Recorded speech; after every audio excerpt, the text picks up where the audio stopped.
Thank you very much. Thank you. Welcome, everyone.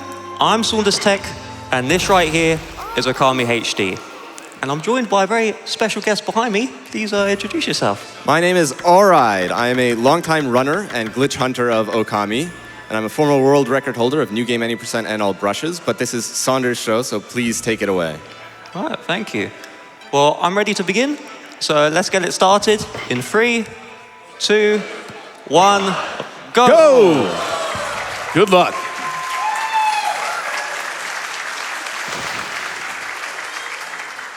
So starting off the speedrun, the game is going to present me with 14 minutes worth of cutscenes.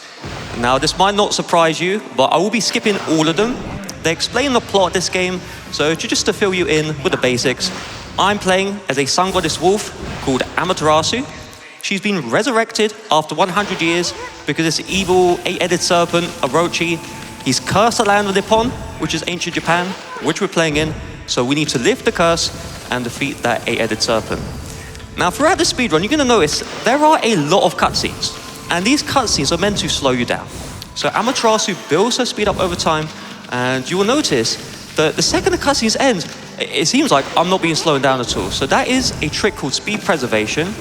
So how it works is I'm going to jump into the cutscene to preserve my speed, and then when I jump out like this, you can see I'm immediately max speed.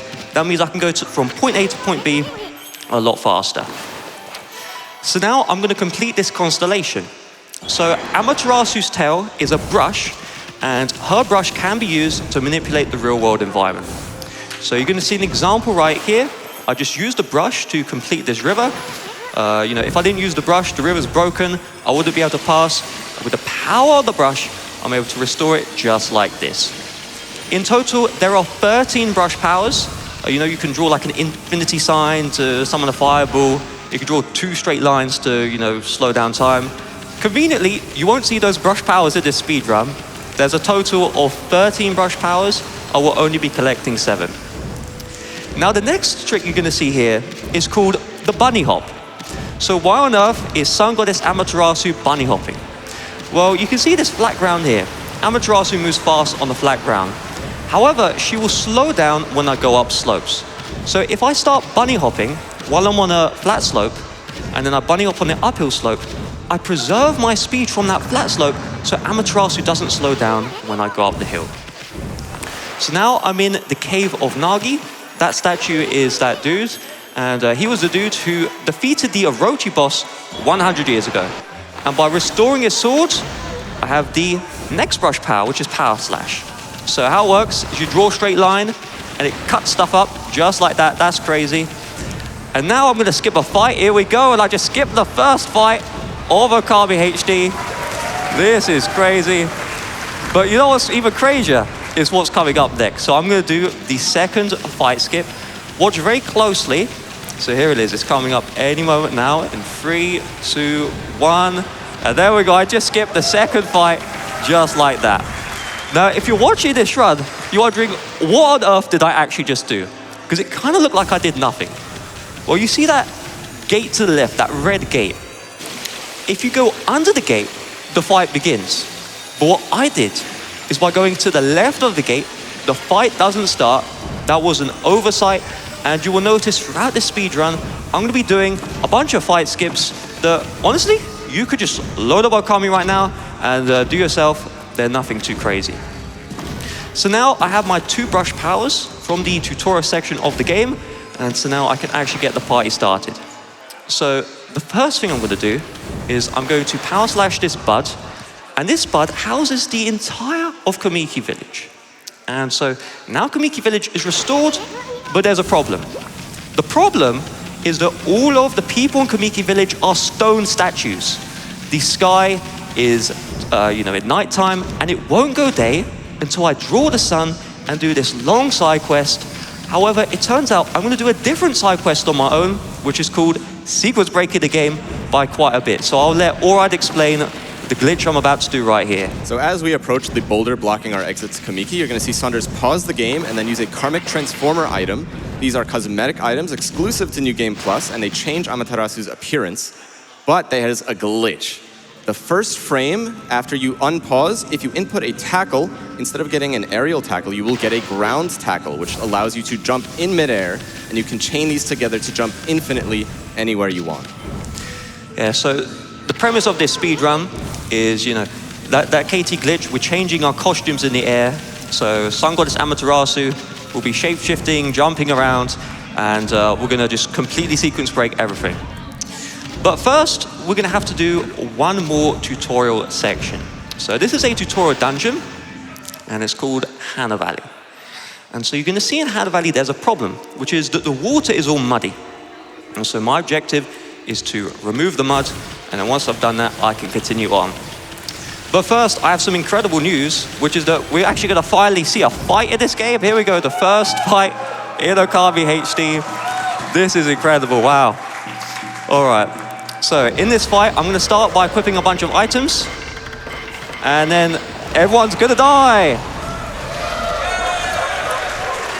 So what on earth just happened?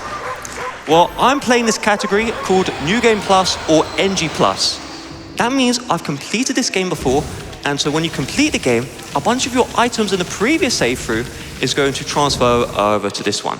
So that attack that just destroyed everyone, that's called Exorcism Slip. I'll explain that when I get to our next fight. You'll see on Amaterasu's back, she has a sword that deals extreme damage. Inside the fight, she will see bees as well. And so I'll just be using those weapons when those Exorcism Slips don't completely destroy any of these enemies. And there's also one extra item, which I'll show you in just a bit. So here is the second fight. If you're playing the casual playthrough, this fight is really hard. But with the Exorcism Slip, everyone dies immediately. Thank you. But so how that works is when you use the slip, it's effectively a spell, and that spell just does extreme damage, and it destroys everyone. So coming up here, we have the one thing you might think that we've skipped is the sunrise brush technique. But you can see Saunders just do a circle, and the game is like, that's fine, circles are great. So normally, we are the sun goddess. We have the intrinsic ability of sunrise, but you're supposed to go through a little experience in the game where you discover that ability, and it lets you change night to day. But as it turns out, pretty much any cutscene where you're expected to use sunrise, all the game is looking for is a circle. So all we need is circles. Right, so here's a beautiful panorama. There's this little bud on the floor, and so what we need to do is we need to grow it into a tree, and then once we've done that, we can continue on. But first, there's this guy in the cave. He's not too happy. Susada, yes. Thanks. But he needs to cut some pots. So you'll notice I'm actually doing power slash here. So Susano is trying to cut these torches, but he's completely failing. And so me, Sun Goddess Amaterasu, I'm so kind. I'm helping this guy out. So by cutting the pots, I'm gonna be able to help him here.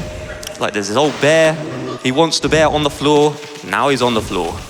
We have this incredible orb here with some great physics. It is very hard to push this smoothly. This is very impressive if you ever played the game before.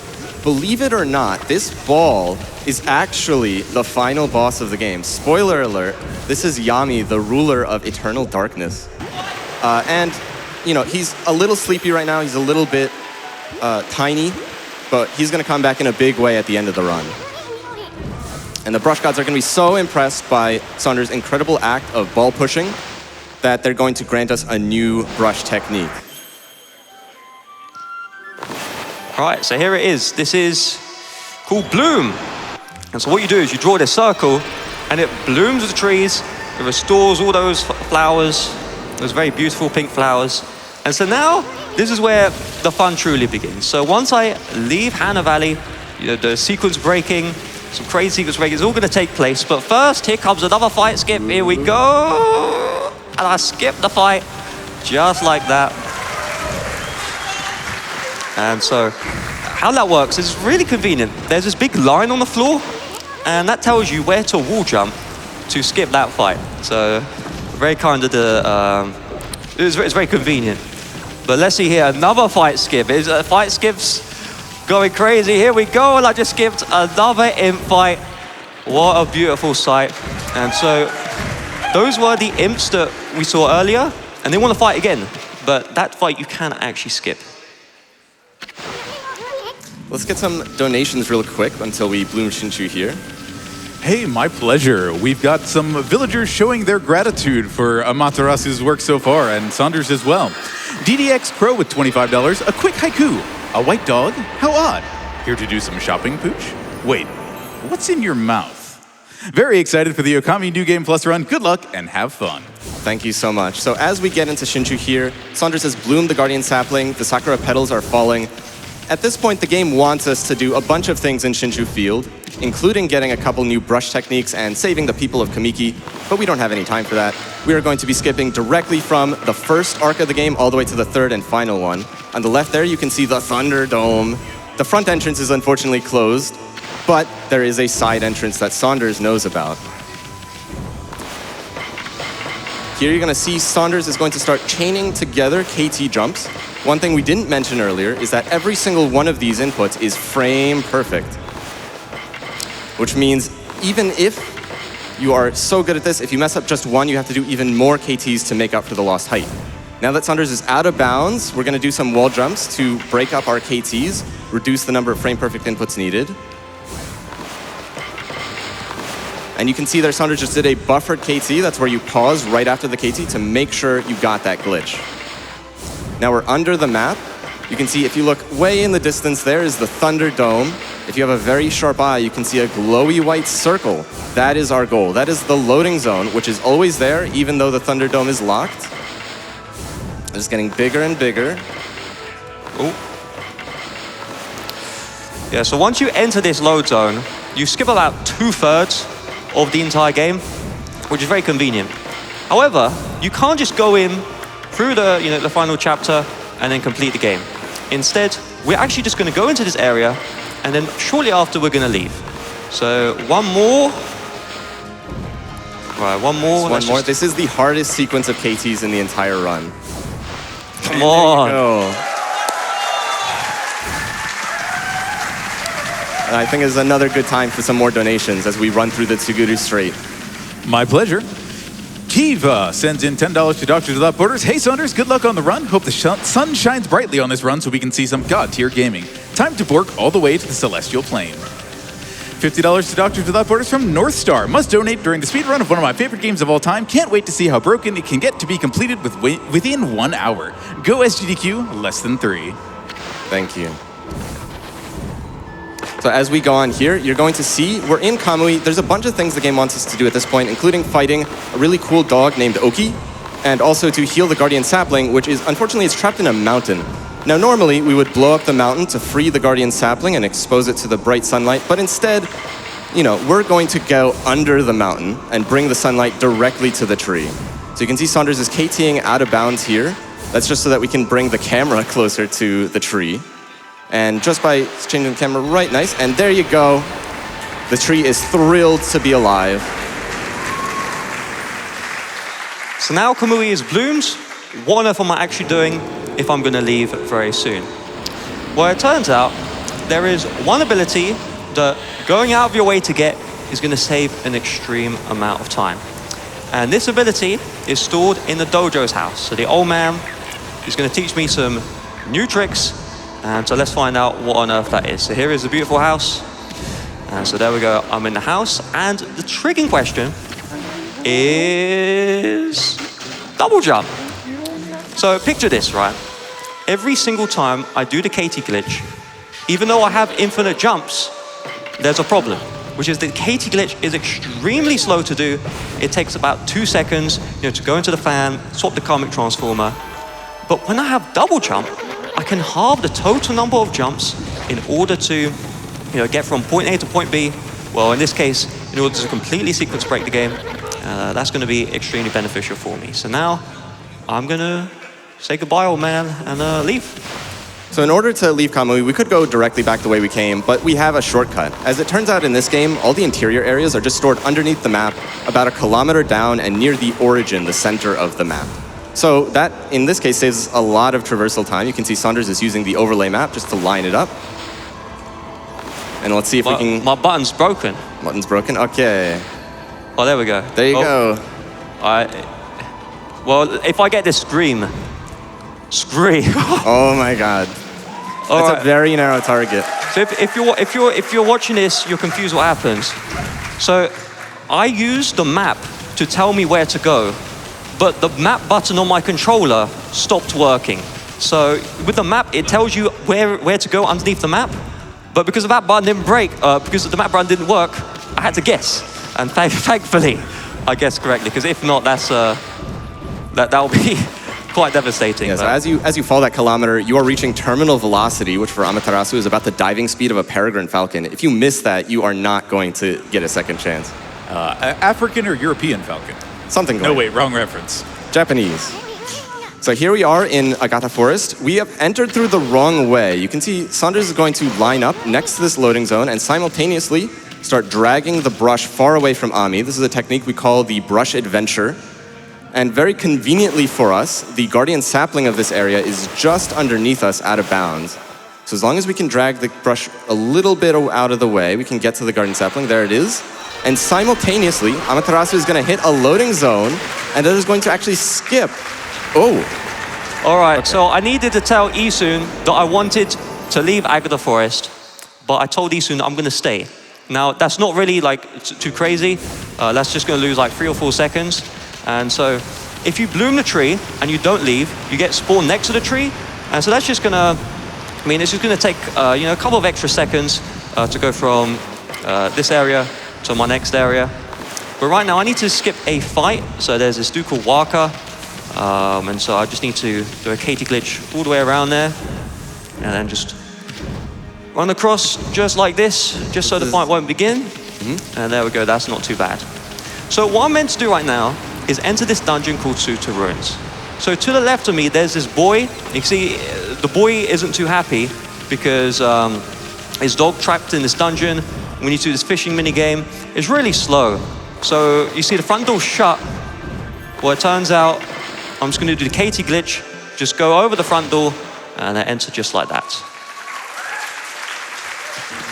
That brings us to our first dungeon of the run. This is Suta Ruins, and immediately you are not going to be seeing very much at Suta Ruins. We are going out of bounds, and we're going to KT directly to the mid-boss area of this dungeon. That area is actually just a series of 3 devil gates, which are just filled with early game enemies. So they're going to be no trouble for Saunders to take out with his new game plus items and the exorcism slips. So let's hear some donations. You've got it. Griffin Moth with $50 to Doctors Without Borders. Bork! Okami is my favorite game of all time. I have not replayed any other game more. So much comfort and worth whenever I see or think about it. So happy to see Okami at GDQ. The Silver Spud sending in $250 to the MSF. Can't wait for this Okami run. Gotta go fast. No, wait, that was the last game. And Wolf Link with $25. So happy to see Twilight Princess at GDQ again. It looks a little different than I remember, though. Satine3249 with $50. Good luck, Saunders. I hope you get your McDonald's Big Mac before you leave. Thank you so much. All right, so here we go. This is a cutscene. I have 1 frame to skip. I don't know if I'm going to get it. This is basically luck. Yes! Oh my goodness. So throughout the speedrun, I've skipped many cutscenes, but that one is an unskippable cutscene that takes 15 seconds to pass. And so the game developers, they want you to check it out, but they left an oversight, which is that you have 1 frame to hit the start button and skip that cutscene. It's not skill to be able to skip that cutscene. It really just is pure luck. So you mash as hard as possible, and then just hope for the best.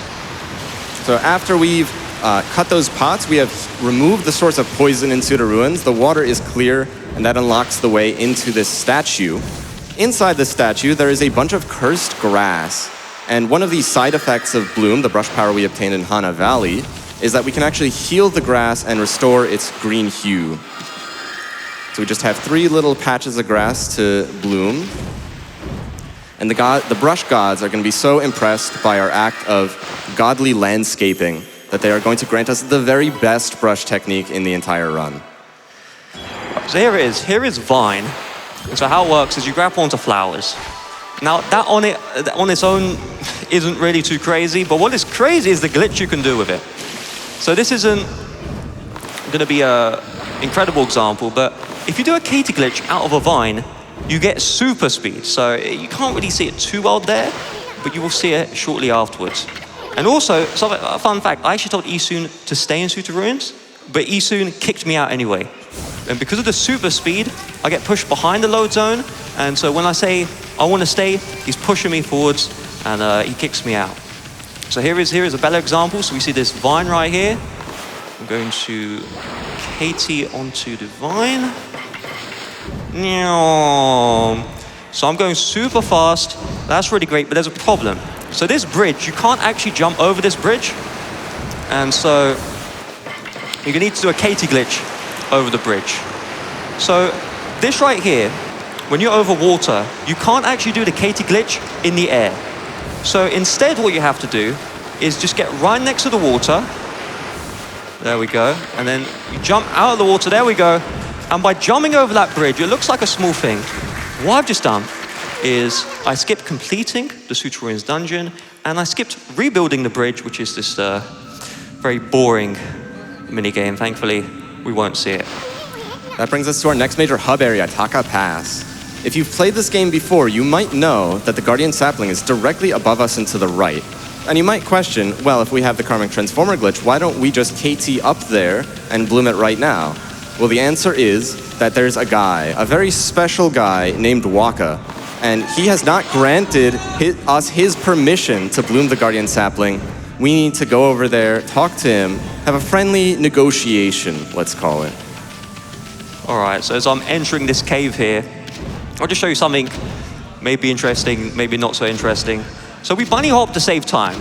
And the problem with bunny hopping is we can't use the bark button, so you typically bark to the music. But if you wall jump here, you can lose all that time. And so I'm just gonna start barking. There we go, beautiful. What's even more beautiful though is Waka. Here we go, here's Waka. Waka warning. There he is. And there he goes. Nice. So Waka, very vulnerable to our incredible damage output. He has agreed after that friendly negotiation to allow us to bloom the Guardian Sapling. We're going to be taking a bit of the wrong way around both directions here. We can't blow up this rock to get in this way, which is why we had to KT up, but we can just clip right back through. And then in order to bloom the Guardian Sapling, the game will actually not let us unless we have enough height. So we just KT up and bloom. So once I've bloomed the Taka Pass, I'm actually going to play the game in chronological order. This is quite a rare occurrence. What? I don't follow. Could you explain how that works? Playing the game in order? I don't... Never mind. I've never heard of those words. I don't know, maybe... I'm not too sure. But what I am very sure about is this. So I have to travel an extremely far distance. And so with the big aid of the Vine... Oh, let's try that again. So with the aid of the Vine KT glitch, and another glitch I'm going to do, or I wouldn't say it's a glitch, but a trick, I'm going to save a lot of time. So here we go. I have super speed, but when I go up this hill, I'm going to get stuck. So with a trick called the wiggle wiggle, let's see if I can do it. I should just just wiggle to left and right. Oh, kind of all right. And there we go. Completely unstucks me. And so I can just go super fast from Taka Pass into the next area called Kusa Village. You really have to mash that jump button to get that, so that is very impressive. And that brings us to Kusa Village. Kusa is cursed, but not in the same way as all the other areas we've seen so far. Instead, there is a big windmill up on top that is not blowing. And in the village, there's a curse because there's a shrine maiden, Fise, and she is being afflicted by some casual demonic possession. Now, these are pretty low-level demons, and with our incredible damage output, it will just take a minute for us to dispatch with them and heal the village. So Saunders, let's go. Saunders? So it turns out leaving the princess to fend for herself actually saves a lot of time. And so you see these cursed icons. If you save the princess, those go away, and these cursed icons actually help me do a really nice trick. Not coming up right now, but coming up in a couple minutes. So this here is Gale Shrine. This is our next dungeon, but it's locked. And normally we would have to obtain 8 parts of a key in order to unlock the door. And that would be a huge side quest. But turns out we have a secret entrance, and that is our ability to teleport. Saunders here is going to be mashing the jump button as we go in and out. The goal here is to get a frame-perfect input on the very first frame of entering the map, and there's no cue for this. It is just try it until it works. So until we can get that, let's hear a couple more donations. Yeah, absolutely. I actually have a few points that I want to draw everyone's attention to first. First is the Glitch Exhibition for Banjo-Kazooie, which is almost there. We're over 18,500 out of the 20,000 we are looking for. We also have a new incentive available to you, which is to get the good ending in Avowed. So Mike Wave will do the extra quests and things necessary to get the good ending in the Avowed speedrun if we can raise $25,000 for that. And let you know the current status of the console choice for Banjo-Kazooie. The Xbox crowd has showed up. We've close the distance there, but that incentive, that bid war will close as the Okami run ends. So you have less time than you think. Get those donations in. You can use gdq.gg/donate, or you can use the Twitch charity extension right in your browser if you're on a laptop or desktop computer. Thank you so much. Saunders there, while the donations were going on, has achieved the glitch. What we did there is we jumped on the first frame after entering the map that prevented the game from setting Ami's default respawn coordinates to anything other than 0, 0, 0, the center of the map, the origin. And in this dungeon, that happens to be incredibly useful because it's right at the base of that elevator halfway through. And then by running along the ground using a special glitch called Sleepwalk that we'll explain later, we preserve that state and we're able to jump out of bounds using the KT glitch and void out, respawning us at the origin. Now you can see Saunders is KTing all the way up to the top of the elevator because we don't have the cherry bomb ability that would normally power that elevator. And that is going to take us right to this observation deck here. Kusa, or the Gale Shrine rather, is cursed because the wind has been trapped by the evil Crimson Helm. And our goal is to reverse the Crimson Helm's evil winds with a spiral, and a loop. Yeah. Incredible. So now the sky is nice and blue, and so I can now get my next brush power, which is called Gale Storm. And so there we go. So, all right, do you know what the Japanese technical term for this brush power is by any chance? Well, let's read it. Like, you know when you get the brush power, there's like Kazagami and all that stuff. Do you know which one? The wind? This would be... Well, you're going through the text really fast. I can't read it. That's fine, no problem. But what's happening really fast right now is I'm just going to leave Gale Shrine. So what was happening in that tutorial area is it was showing there was this gate that was shut. And so when that gate's shut, I used the wind power to open it. But it turns out, instead of going that way, just using the KT glitch is a lot faster. And I'm also going to skip this cutscene. Very smooth. There we go. So there's like this 5-6 second panorama of the Gale Shrine. And I've seen the Gale Shrine quite a bit, so I'm okay not having that tool. Normally in English, Ethan there would be telling you can't ignore the Crimson Helm forever. And that is very prescient of him because we are going to be seeing the Crimson Helm later. What you see right now is those cursed icons, they actually have one benefit. So earlier in the Gale Shrine, I had to get that perfect one-frame jump in order to go out of bounds and do that origin walk trick. But while the curse symbols are showing, your respawn location never updates.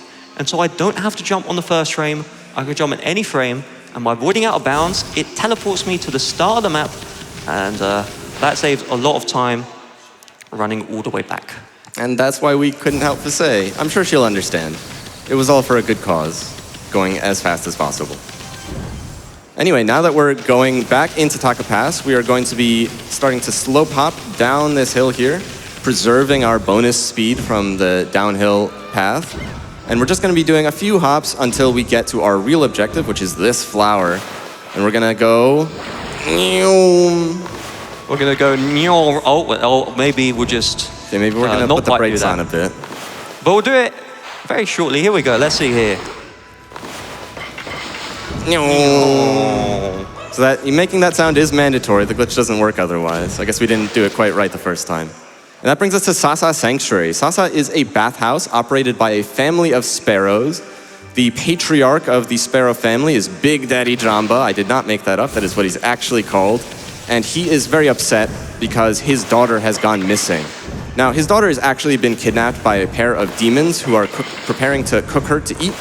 And, you know, we really should save her, but that would take a little bit of time, so we're just gonna break our way into the top. Now, the Sparrow bathhouse here is missing its bath. That's another major flaw. So there's this old man here. He happens to be an expert in locating sources of water.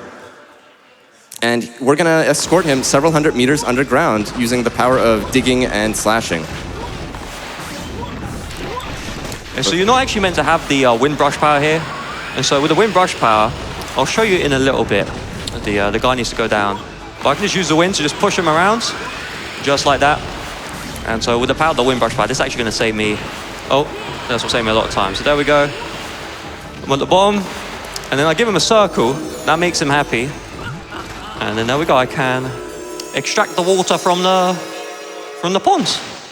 Thanks to Mr. Bamboo, the brush gods are once again so impressed by our incredible knowledge of hydrogeology that they are going to grant us another brush power. This brush god here is Nuregami, the god of being wet, I guess. And grants us the ability Water Spout, which is the ability to draw water from any water source to anything that's thirsty, including the air, which is what low humidity means. So now there's a problem, which is that I can't remember his exact name. Big Daddy Jamba. The guy, oh, okay. But his guards are coming after me, so I need to escape. So it turns out, instead of going through the front entrance, it's actually faster to just break in through the mountains. So I'm not doing this KTs because I have to, I'm doing them because it is nice and fast. But what's coming up right here is this massive red bridge. And so the game expects me to do this really long side quest in order to lower this bridge. And so you'll see a panorama of it right now. Any second, let's just wait for this beautiful panorama. Yeah, so this is the city checkpoint. This is sort of a preview into the second of the 3 arcs of this game. You're allowed to come here at any time, but you're not meant to cross. Well, it turns out, in order to lower the bridge, you have to defeat Orochi, defeat Crimson Helm, and so that's why I won't be lowering the bridge, because I brought my own bridge. So let's test it out. Let's see if this one works. So here we go. And there we go.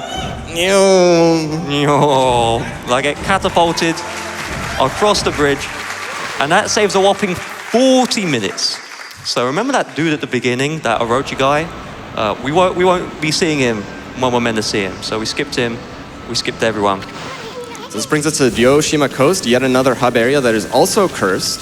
There is a fight in our way to the Guardian Sapling, but very fortunately, we can take a detour into the cursed zone. This shows you the evil nature of Orochi's curse. And constantly we are drowning while we're in here, but fortunately it's just a little detour.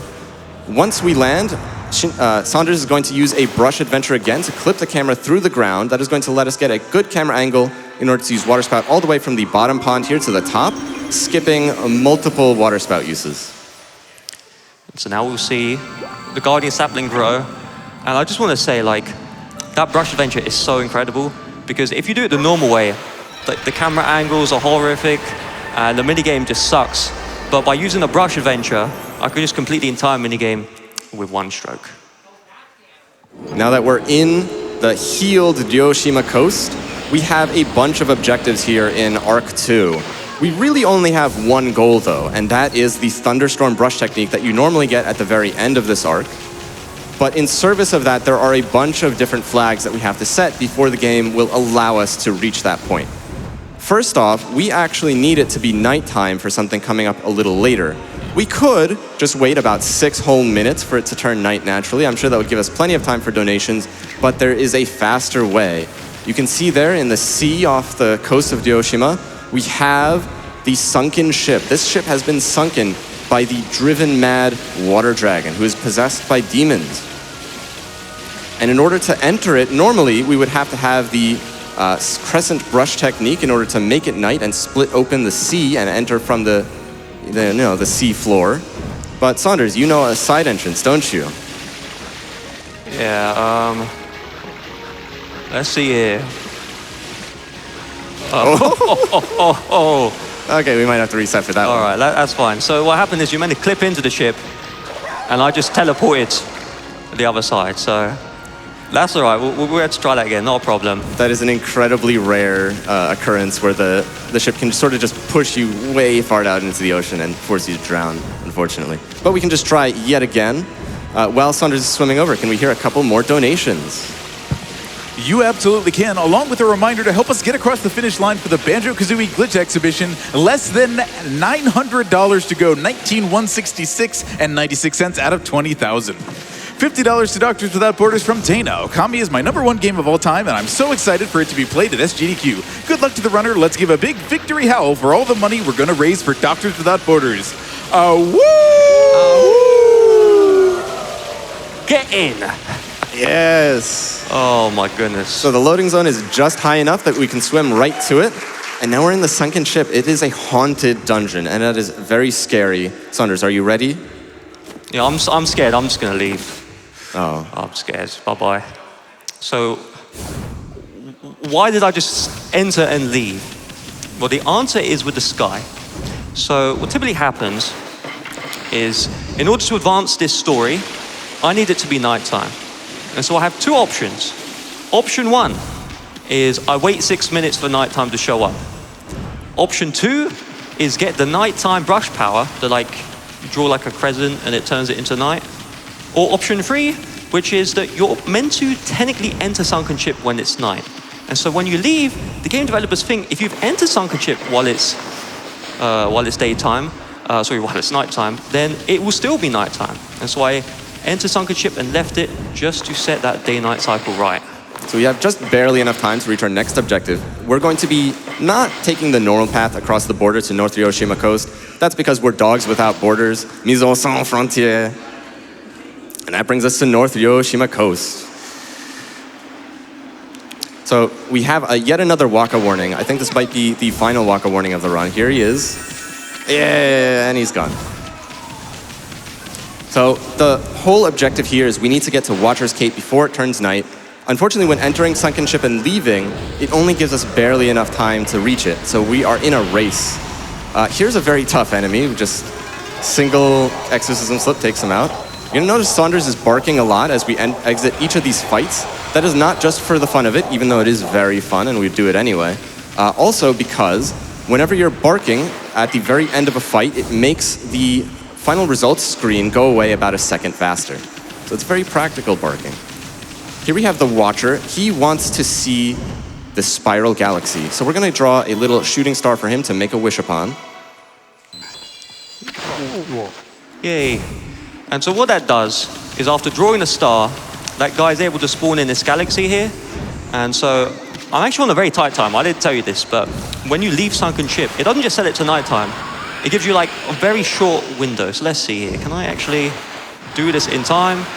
There we go. So I've spun the galaxy. I've done my objectives. That's great. The meteorologists, they said it was impossible, but we did it. We have spun the spiral galaxy. And the sea is so thrilled to see the spiral galaxy spinning that it has also decided to spin and form a giant whirlpool to the bottom of the ocean. And just to show you how little time I have left, let's just do a little countdown, see how many seconds are remaining. 5, 4... There we go. So it's a very tight thing. If I mess it up, I mean, I'll just go back into the sunken ship. But without it, like, flung me halfway across the map, I'm very happy I won't be going back there. So there's an old man there at Urashima. He was getting beat up by some kids, and we saved him. And because of the incredibly inspiring bravery of Amaterasu chasing off those actual school children, this fish here, Orca, is going to be our emissary to the bottom of the ocean. So Orca, very fortunately, is completely immune to the water dragon that you can see in the corner there, who would normally prevent us from reaching the whirlpool, and he's going to take us right into it. All right, so we're going to be entering the beautiful place. It's called the Dragon Palace. Now, you can actually go into this whirlpool without Orca, so you wouldn't need to do all that stuff. But it turns out the game developers actually thought about that. So you can like Katie glitch all the way to the whirlpool, but then you'll die. So that's why we didn't do that. So inside of the Dragon Palace, there's a problem. There's this dragon that was swimming around. We didn't get to see him, but he is currently possessed by some true foxes, and so we need to help with the curse. So the first thing is you're typically meant to talk to Otohime, which is the dragon's wife. That is just a lot of dialogue. So instead, with the power of the Katie glitch, I can go under right here, and now I can enter the dragon's mouth. This is a Jabu Jabu style dungeon. We're inside the water dragon. And this dungeon is sort of like a big line. We need to go to the end and then come back. But we're going to skip half of that. Saunders is immediately going to jump, and then KT right before landing. This is going to skip Amaterasu's landing animation, which skips the game setting the flags that tell it to update your respawn coordinates when you're on the ground. Every time Saunders is going to jump and land, we're going to have to reset the sleepwalk. So right here, sleepwalk, yet again, sleepwalk. So our respawn coordinates are maintained at the very entrance of this dungeon. Normally, in order to beat the dungeon, we'd have to get a key in order to get past a locked door. Then we'd have to release some acid in order to then use that acid to water spout the water orb that gives the dragon its powers, its dragony powers.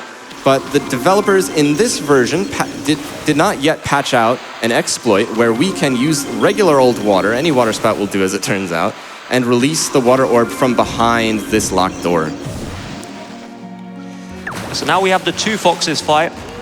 If you're playing this game casually, this is actually a really tough fight.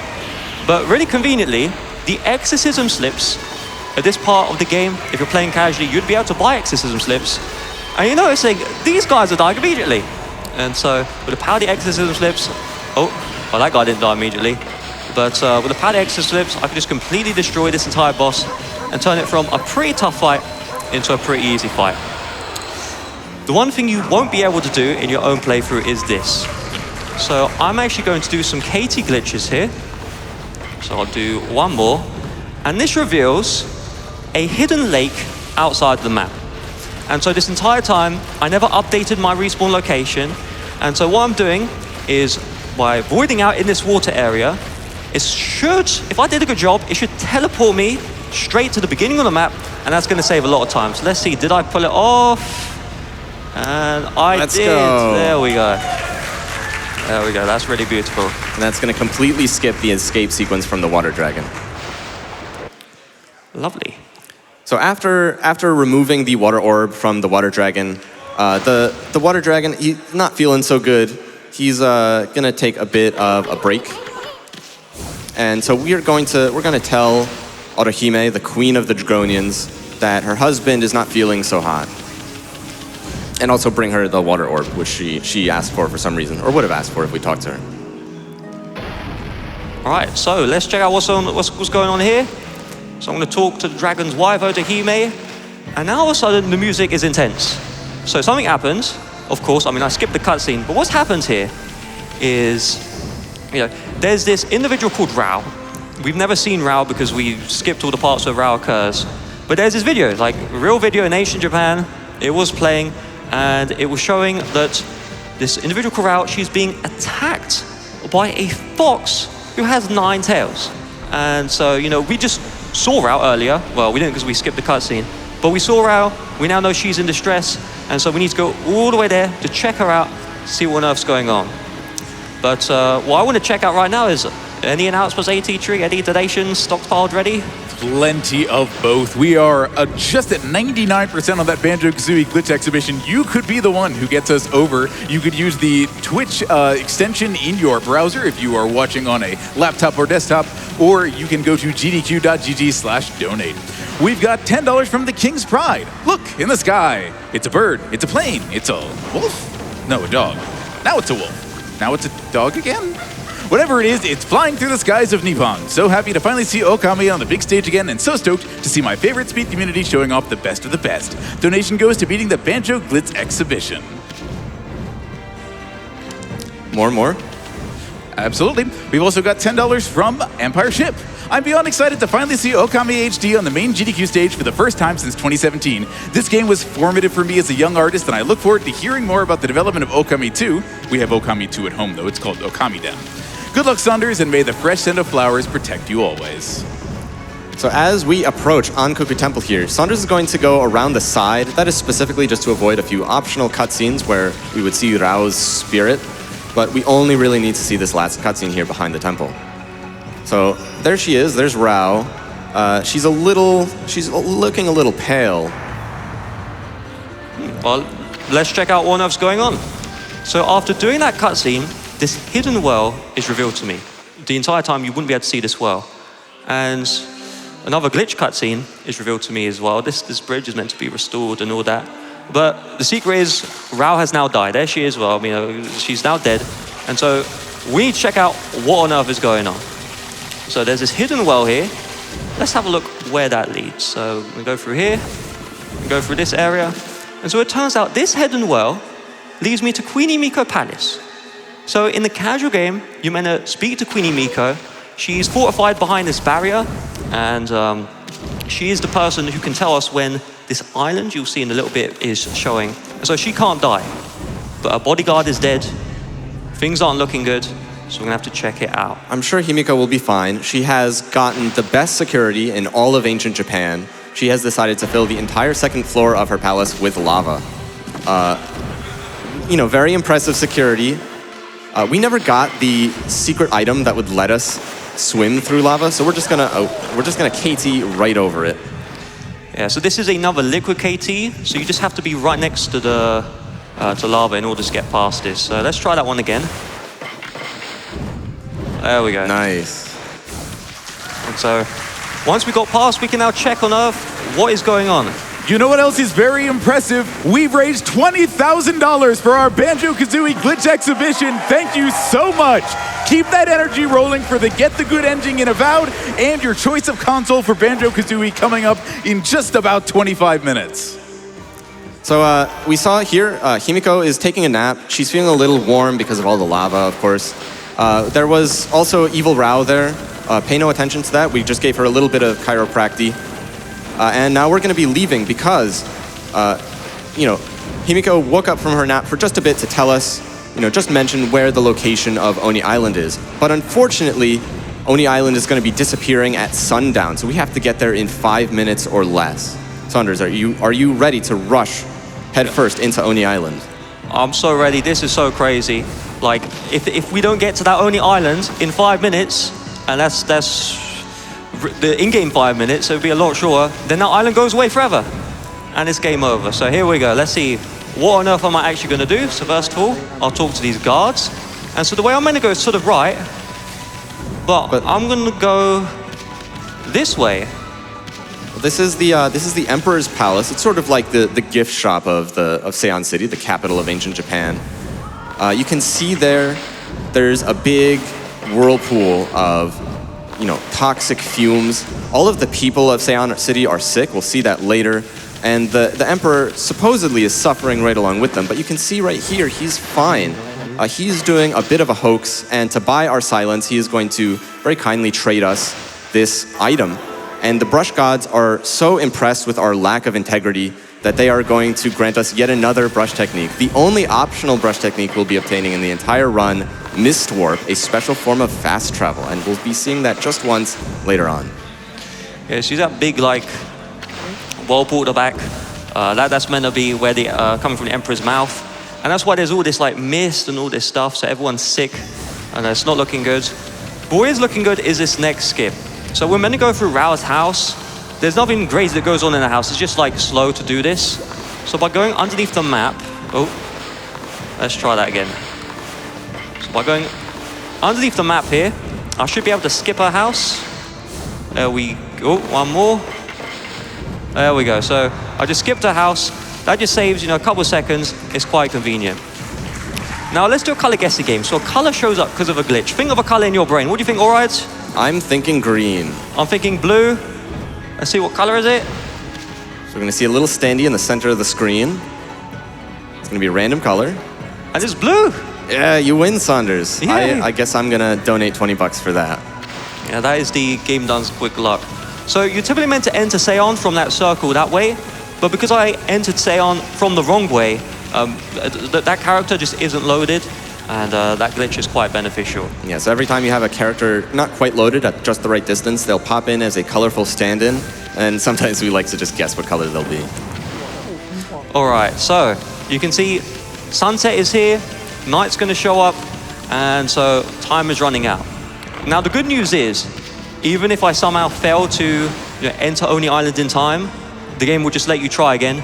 So that's not too bad. But you can see the Oni Island has revealed itself to me right here.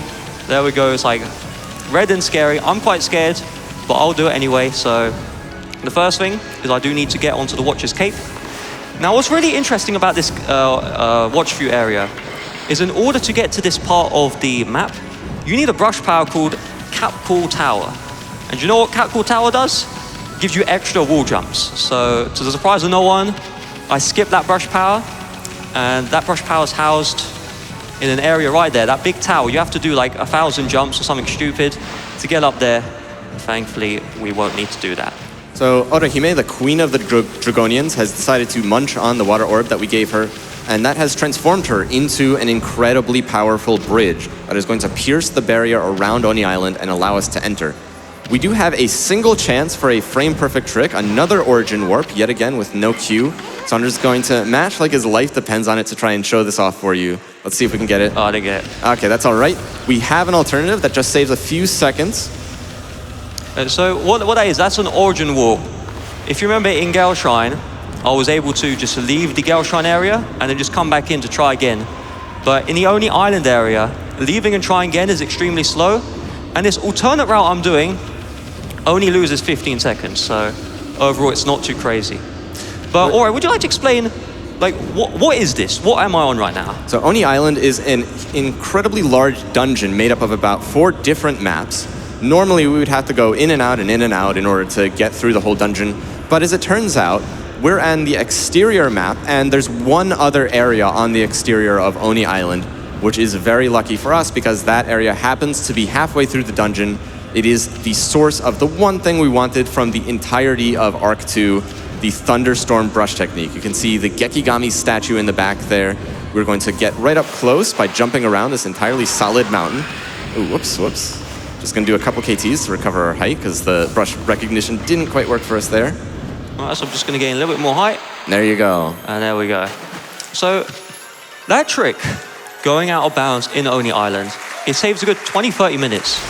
But surprisingly, you don't need to be on the, playing with the KT glitch to do that. You can very easily go out of bounds and skip that entire first half of the dungeon yourself, and you'll be able to complete the second half. It's a surprisingly easy trick to get out of bounds there.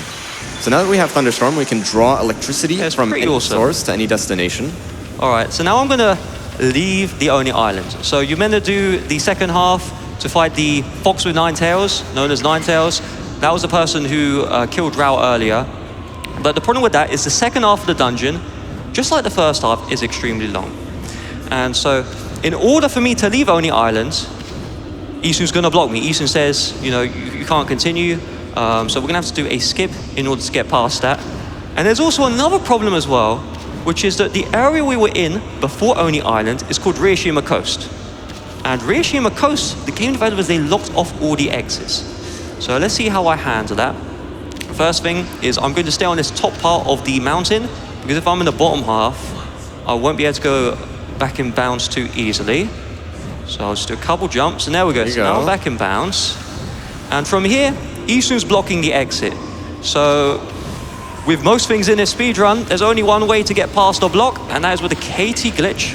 So I'm just do 1 KT, 2, and then 1 more, and then I've just got past Isun's block, and I go to this secret exit for Oni Island. That's going to bring us back to North Ryoshima Coast. We're never supposed to leave Oni Island normally. Thank you. But the loading zone is still there. So at this point, the game is a little bit confused, as they commonly say. It still thinks that we're meant to be chasing our way into Oni Island, and that means Isun, like Saunders said, is going to block our way towards pretty much every exit of the game, or of the map. But there is a single exit, a single place where there is not the right flag set in order to block our way out. And that's a totally understandable difference because this area is only ever meant to be accessed by fast travel. But as it turns out, it is part of the same map, the North Ryoshima Rocky area up here in the mountains. You can see Saunders is KTing way up high. That's because we can't just KT right up the mountains, since the mountains are covered with a special type of collision called a jump barrier. If we are vertically above the mountains, we cannot actually jump, so we need just enough height to make our way all the way into the rocky area. And there we go. And this brings us to our one and only use of Mist Warp, the fast travel ability we obtained earlier. So one benefit of going into the Kamui area earlier is because we entered there before, I can now Mist Warp there anytime. So that saves a really long trek going back into Shinju Field, where we're meant to go, and then you're meant to go into the Thunderdome, all of that stuff. But right now, there is a soft lock coming up. And so I don't really want to say anything, but ateatree, do you have anything to say? Yeah, absolutely. I just want to let you know a little fun fact from me. We just passed 800 donations for the event for a total of $65,872, which is just over the maximum for an unsigned 16-bit integer. And I just think that's neat. That's pretty cool.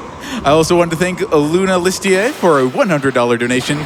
Many years ago, my friend got me to watch my first GDQ to see a speedrun of Okami. I have been a viewer since. Okami is my favorite game. It has been amazing to see the incredible brush techniques on display. Pet that dog. Thank you so much. So as we fling our way through Kamui at Mach speed, that brings us to the one village of Kamui. This is Webkir. Now Webkir, it's afflicted by a terrible blizzard coming from the mountains up north in Ezo Fuji. And all the people here are furious about the blizzard. They really need some help.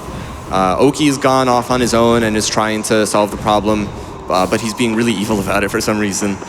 So instead of talking to all these people who are, kind of really scary, look how angry that guy is. I don't want to talk to him. Saunders, what about you?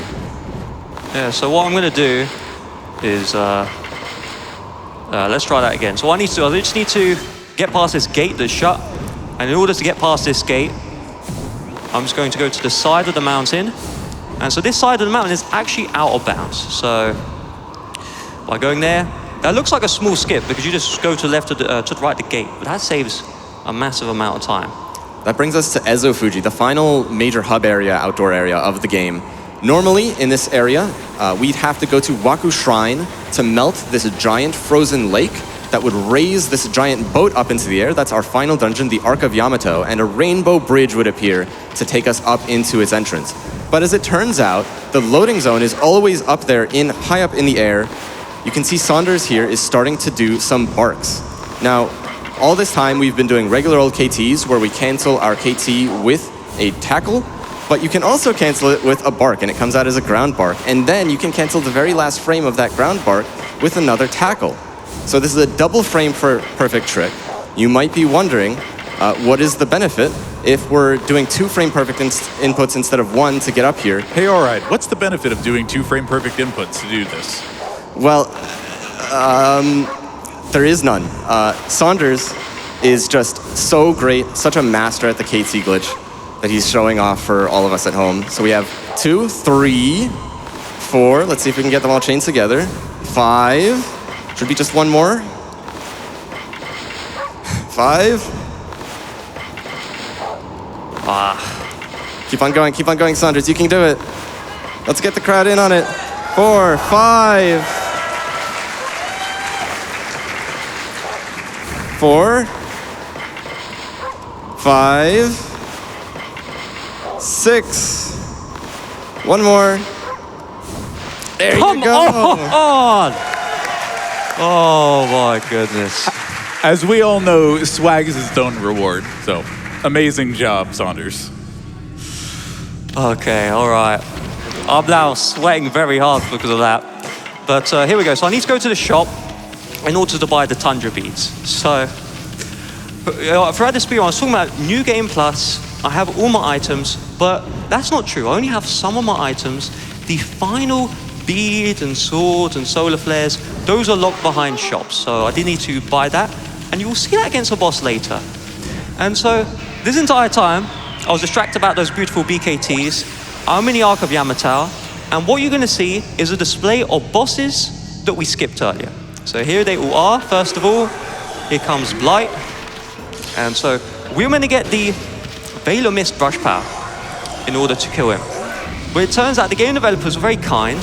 If you wait long enough, he reveals his sword, and all we need to do is just hit his sword, and there we go, he dies, and I never needed to use the Veil of Mist brush power.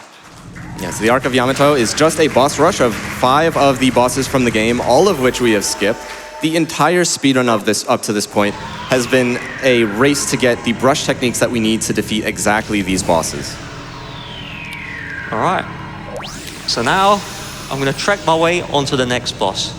And so you will notice here, there's this really long journey between each bosses. And so for the longest time, when you're speedrunning this game, the KT glitch is the hardest trick. It's just such a frustrating trick. And so once you enter the arc, you never had to do any more KTs, and all these bosses are relatively easy. It's a trivial time. But sadly, it turns out you need to do KTs to save time. So later on in this arc, you will see some KT maneuvers. It will just go around nice and quick. But what you'll see right now is the second boss. This is Orochi. And unlike the other bosses, I do actually need to put some skill into defeat this boss. So immediately upon entering the boss, Saunders is going to run to the left and hit the Earth Head. There are 8 heads to this dragon, each one associated with its own element, and the Earth Head has a special property where if it slams, the game will allow us to get 3 heads angry all at the same time, which is convenient for us. They're all roaring. We can get them all drunk with the 8 purification sake in the ground here. We just have to repeat that one more time. This does require some pretty precise movement to dodge all of the attacks. Yeah, I just want to notify you, Auride, sorry. I'm actually unable to hear you because the game audio is quite loud. Would I be able to turn around the game audio, please? It's incredibly loud. Orochi is roaring so much. And you can see Saunders is now loading up for the second phase. We are pre-prepping because we have a special strategy. Saunders, do you want to tell us about what we're going to see here? Yeah, blink and you'll miss it. So, if you have never played Okami before, you will know that Orochi takes 40 minutes to defeat in the second phase. And I just defeated Orochi in 10 seconds. And so, the trick that I used is if you use primary beads and secondary beads, you get unlimited beads. So, I can just spam infinite beads at the Orochi boss, and he gets completely decimated. You're not meant to do that normally. Instead, what you're meant to do is you're meant to make the head drunk, attack it, attack, go again. You have to do that 8 times, but that's a lot faster. Now let's see if I can do this. So here comes some KT. So I need to get out of bounds. There we go. And so I'm just going to do a couple KTs just to get over to the next arc boss. So there should just be one more. There we go. And so here is the next boss. This is Spider Queen. Now Spider Queen, she was in the Suit of Ruins. She was waiting for a very long time. Yeah, so she's transferred herself into the Arc of Yamato. Very brief arachnophobia warning. We have a giant enemy spider. We are going to use Vine here. We're going to hook onto the hooks on her abdomen. And that is going to allow us to flip her over, exposing her weak point, which we can attack for massive damage. And then we're going to switch back to the glaive because we don't need the beads anymore. Saunders here is going to position Ami right against one of her arms, and that is because the warps at the end of each of these fights always spawn in a static location, and this lets us get right up next to it. All right, there we go. So I think now on the way to our next boss, be a good time for some more donations. Just 1 or 2, please. 1 or 2, please. Absolutely. We've got $64 from Astro Lemonade, donating to our Banjo console choice bid war, which is closing in just a few minutes. $64 for Banjo, even though this goes towards the Xbox version. Thanks, GDQ, for all you do. And we've got $100 from Amalt T with no comment, but thanks so much for your amazing generosity to the Doctors Without Borders. All right, so here's the next boss. He's called Crimson Helm, and this might be the toughest boss in the game. So let's see. This is a rough one. We're gonna see a little bit of a preview. We're gonna see a phase 1 and then a phase 2. All right, let's see. You got this, Saunders.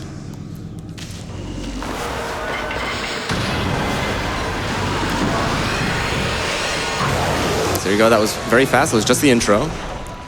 Okay. And is it going to begin? Saunders, where's the boss? I don't know what happened. I guess the boss decided to just not show up. And I guess he didn't make it here in time. It's only been an hour since the start of the run. I have gone pretty quick, to be fair. And so now I'm going to head to the final boss in the Arc area. And so let's first we'll get out of bounds. This is Ninetales. Now the good news is, unlike the other bosses, this is actually an interesting fight. So that's going to be quite exciting. So let's talk to Celestial, and I'll leave Auride to explain away. So Ninetales is a boss with 2 main phases. The first thing you're going to see is there's going to be a big fox in front of us, and it's going to chase up to us. Saunders is going to immediately use a rosary to shoot Ninetales in the face. Ninetales is going to then roar, and that is going to make Ninetales vulnerable to electricity. It's going to split up into 4 spirits, just like Valhalla. And we just have to destroy all those spirits until we can progress to phase 2. So here we see a repetition. Shoot, roar, electricity, spirits. And in each of these phases, there's just 1 spirit that has a little bit more health, so we need to hit it and then exorcism slip the rest of them down. All right. So here's the third final phase. Let's see if I can pull this off. Oh, okay, never mind. So you have 12 beads, precisely, because I didn't do the infinite beads thing with Orochi, so I only have 12 beads, and all 12 have to hit Ninetales for Ninetales to die immediately. I only have 11, but that's okay. I can just go in, do the sword, not a problem. And there you go. That's all the prep we have been doing for the entire run. That is why we needed Thunderstorm. That's why we needed Gale Storm, Water Spout. All of it is for this arc, and that is going to unlock the final boss. Oh, the final boss. Did you mention what the final boss is? Well, astute viewers at home and in person may recall a little ball, a little precocious ball way back in Hana Valley. At the time, he was kind of sleepy, easy to push around, but he's back in a big way. You're about to see Yami, the Emperor of Eternal Darkness, our final boss. Real quick, audio tech, please could you turn down the game audio by like a lot, just like lower it. So I don't really need any more, thanks. All right, so here is the final boss, Yami. Now the first 2 phases are kind of somewhat interesting, so I need to slap Yami. And the reason why I need to slap Yami is because Yami took away all my brush powers. I have no glaive, I have no beads, so I have to use a slap in order to get my equipment back. And then from here, this is where the disappointing part begins. Because I have the string of beads, which gives me 10 times damage on all my weapons, this turns Yami from a relatively tough fight, if you're playing casually, into what might be an auto-scroller. So how this fight works is you attack Yami, it gives you a brush power. You attack Yami, it gives you a brush power. And then do you know what happens after Auride, after that happens? Well, we just get more brush powers. And in fact, we're actually getting every single brush power in the game, aside from the optional ones, even the ones we skipped earlier. If only we needed them, this would be a very convenient way to get them all. But this is the final boss, so we're already done. Well, we're not done just yet, don't worry. There's next phase coming up. It's quite a crazy phase. But let's see here. So, we get my brush power. Let's see what happens. So I need to hit the beads 3 times, power slash, and continue beading. Now, if you watch it at home, it kind of just looks like trivial, but the first 2 phases, I do have to hit a precise number of beads on each Yami phase, otherwise I will lose time, and in a speed run, you don't want to lose time. So here's the first attack of Yami, here we go! And now Yami's knocked out. So that is the only time I will ever be attacked by Yami, like, properly, so that's not too bad. What's quite scary coming up is the next phase. The next phase is a slot machine. And so I need to hit the jackpot 3 times in order to advance. So let's see if I can do this one. Just a little dot to end the phase because it was on 0 health. And here's the scary bit. This is the slot machine. All right, so let's just wait a little bit for the big reveal. I'm curious what's going to happen. Okay, so I need to get the jackpot. Let's see, can I get the jackpot? Here we go. Here we go. Yes! Oh! Let's go. Yo, this is crazy. So get the jackpot is just, it's luck. I mean, you can either get it or you can't, but I need to get it 3 times. Let's see, can I get this jackpot 3 times in a row? All right, let's see here. Well, I guess Yami attacks again. The Yami's upset I got the jackpot first try, but can I get the jackpot the second try? Yes! Yeah! Yes, this is crazy. Oh my goodness, can you believe this, Auride? I'm without words, other than the words I'm saying right now. Okay. All right. Just have to do this one more time. So let's see, can I get the jackpot? Just gonna open up the slot machine. And here we go. Yes! That's phase 4. my goodness. Phase 3, rather. This is crazy. Now, the last two phases are literally just using slips and a sword. So I just want to use this time to shout me out. So if you like Okami, if you like the speedrun, then you will love my Twitch page. So I stream Okami speedruns and also Okami challenges. If you want to check me out, I'm on the web browser, twitch.tv/Saunders_tech, or on the mobile app, just search for Saunders Tech. And if you want to speedrun Okami yourself, the community's been drying up. We need that resurrection, right? I'm actually using resurrection beads in some parts of the speedrun. So if you want this resurrection, I want you to head to okamidiscord.com. This will redirect you to the Discord invite link for the Okami speedrunning Discord server. It's a great community, and you don't need to go in speedrun just to be number one. You can speedrun to be casual. The barrier to entry for speedrunning Okami is very low. Everyone there is awesome, other than me. And so please do check out okamidiscord.com. And Auride, do you have any shout-outs, anything you want to say? Saunders, don't sell yourself short. Well, we have an incredible community in the Okami Discord. We have so many resources. We have an entire Okami speedrunning wiki full of information on every glitch and detail about the game. If you want to join, please join. There's so many helpful people there who will watch your stream and give you guides on how to do the run. I just want to interject. Sure. This sounds like music. It sounds like the game's going to end. It's not going to end. Please don't cut the time.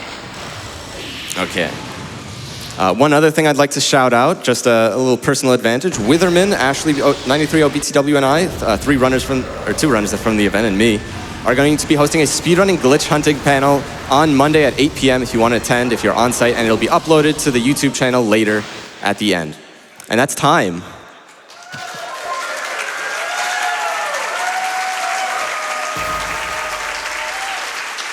There you go. I would just like to say one thing. Is any of you excited for Okami 2? Let's go Untitled Okami sequel. I mean Okami 2. You know what I meant. Who knows? Hopefully they call it Okami 2, or it will be a Nintendo Wii to Wii U sell figure. But that's all right. I vote for Okami Mami, or Okami Ni. Okay, that's all from us. Thank you so much. That's Okami. Thank you very much. Thank